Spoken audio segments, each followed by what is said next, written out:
Recovered that first stage on our drone ship, just read the instructions, which you see there on your screen, which is currently positioned out in the Atlantic Ocean.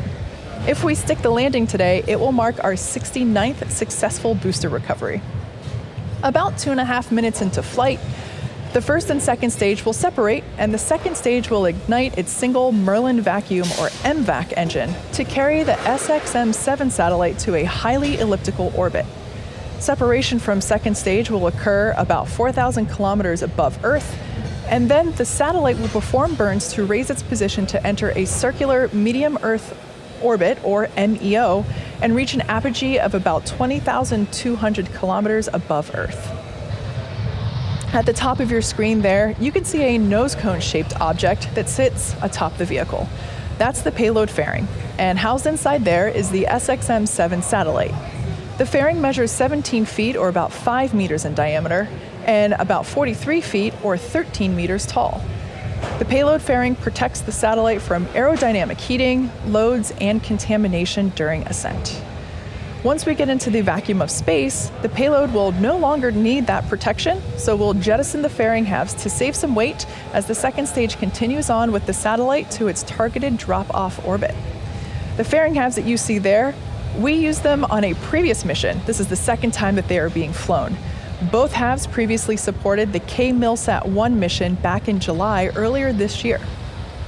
Due to upgrades on our recovery vessel, Ms. Chief, we'll retrieve one of the fairing halves with our recovery vessel, Ghost Searcher, and then attempt to catch the other half using our recovery vessel, Ms. Tree. The large truss structure that you see on the pad next to Falcon 9 is called the Transporter Erector, or TE. The TE is used to roll out Falcon 9 from the hangar to the launch pad and then raise Falcon 9 to its vertical launch position. The TE also routes power, fluids, and communication to both the rocket and satellite. So now that we've gone over some of the hardware that's essential to executing this launch, let's take a closer look at today's payload.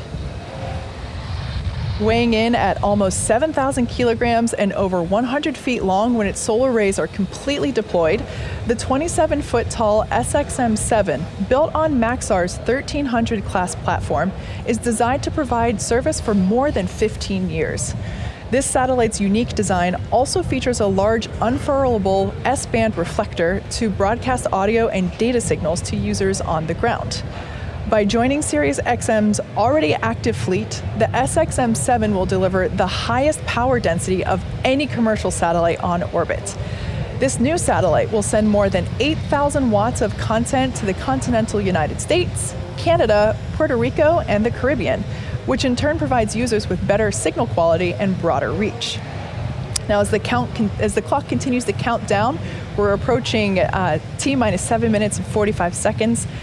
We're looking forward to an on-time liftoff. Let's take a moment now to learn a little bit more about SXM-7.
Prior to the start of our webcast, our Falcon 9 team performed functional checkouts for the SXM-7 satellite.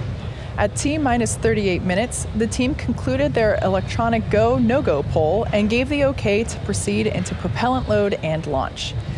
To keep both stages of the vehicle cooled as much as possible close to launch, the team at Cape Canaveral began loading propellant at T-minus 35 minutes.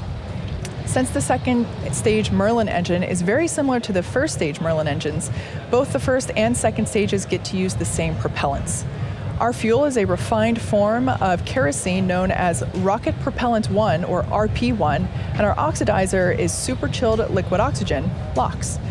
We chill the liquid oxygen to be as cold as we can get it, which allows us to load more LOX and makes it super dense with oxygen molecules.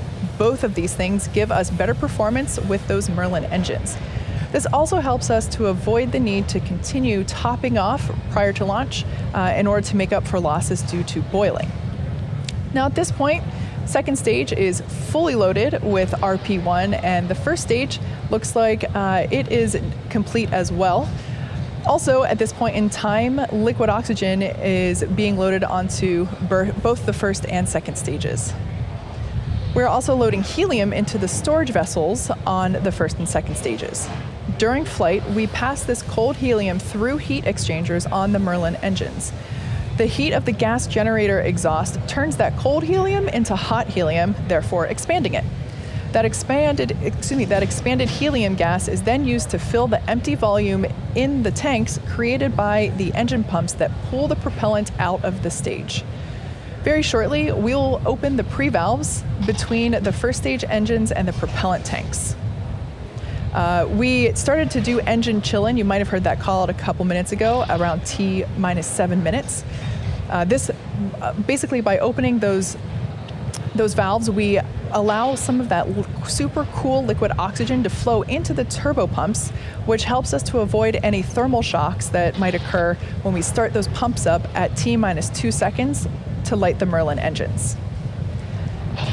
And it looks like we got some strong back transporter erector action there, slightly moving backward away from the rocket.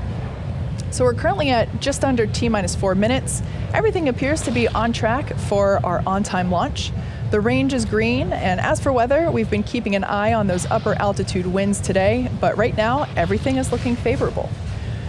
If for some reason we have to call a hold on today's launch, we have a backup opportunity tomorrow with a liftoff time scheduled for about the same time. But as for now, all systems continue to be go for a liftoff at 12:55 p.m. Eastern.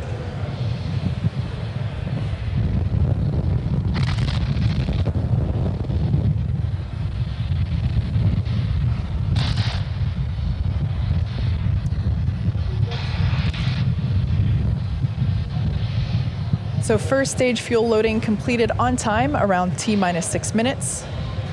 And we're currently waiting for that first stage LOX load to complete. We should be hearing the call out for that any moment. And second stage liquid oxygen loading will complete around T-2 minutes. Just a minute before liftoff, you'll hear the announcement that Falcon 9 is in startup. This announcement means that the rocket's own internal computers are now controlling the launch countdown on Falcon 9. Once the engines are confirmed to be at full power, the flight computer on the second stage will then command the ground hold downs to release the rocket right at T0. Our satellite team continues to monitor the health and status of that SXM-7 satellite located there in the fairing that you see on your screen. Currently, all systems are go on the satellite.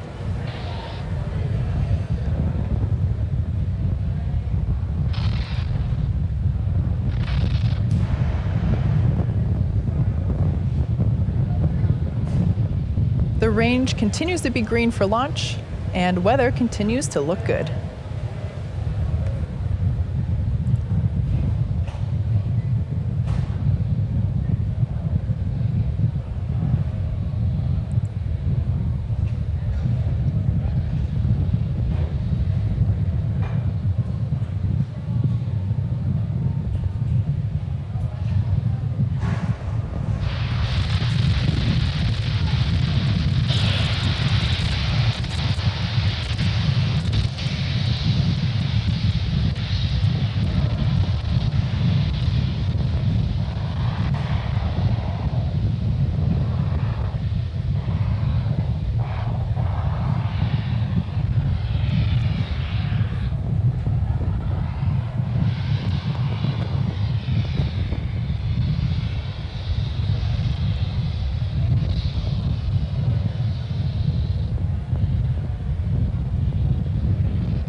countdown net.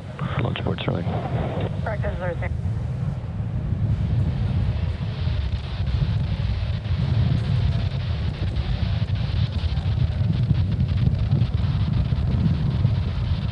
As you just heard, we did hear a hold called out today. The clock is stopped at T-minus 30 seconds. We're going to check in with the teams. Give us a moment and we'll see what we can get you.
As you just heard on the countdown net, we had a hold called at T-minus 30 seconds.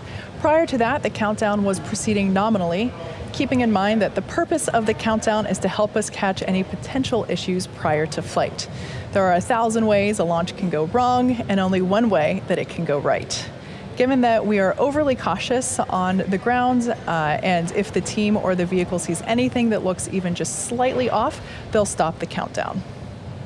Overall, the vehicle appears to be in good health, but that will be ending our launch attempt for today. Keep an eye out on our social media accounts for the announcement of our next launch opportunity. Until then, thanks for joining us, and we'll see you next time.